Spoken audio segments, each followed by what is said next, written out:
saka zvandiri kuda handiti munyatsozviziva. Aiwa ndazvinzwisisa. Wazvipa ndabva kure. I drove more than 30 minutes and handiti fair atonditi munyatsozvigona. Aiwa zvemusoro ndozvedu hapana yasikagoni. Saka bho zvikasabuda hai inini handibhadhari. Watona munhu wotokurifair anotonyatsokuziva kuti ndinoita zvinhu zvine musoro. Fuel yangu yandashandisa kuti ndisvike kunoko.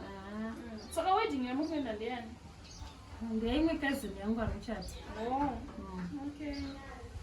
Right, aiwa zvemusoro zvedu ndokuitai zvakanaka mati zvokuti chero mukatozoona umwe munhu anenge achida kugadzirwa musoro ka munotomurifeya kana mukaita zvakanaka ndinorifeya. Aniti? Aiwa don't worry. Nice things.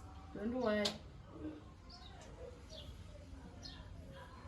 15 kilometers. Ndokuti chikubva pagaraji paspa payaka pane 7 km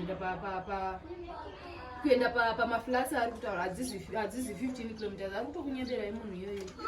Hadzizi 15 hadzisviki ku15 km. Ndakapafamba zveini madays andairuka musoro ndiri ikoko.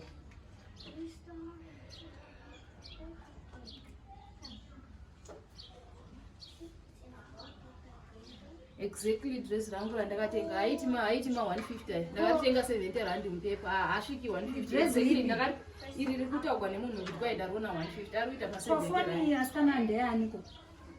Ndeyenyu madam. Ko machati saka takuverenga tese. Ndangoona kuti vanhu vanda takuverenga tese. Foni ndeyangu imimi muri kugadzira musoro ko pamachati angu muri kudei mufoni mangu. Aiwa asikana aiwa iye handi hazvibudi.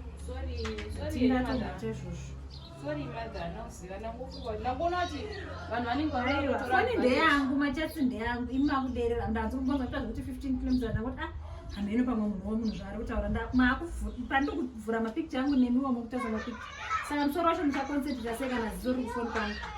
Sorry ndandangotiwo ndongokubatsirai. Aiwa ndaitipedzi muende zvedu. Ndaitipedzise muende.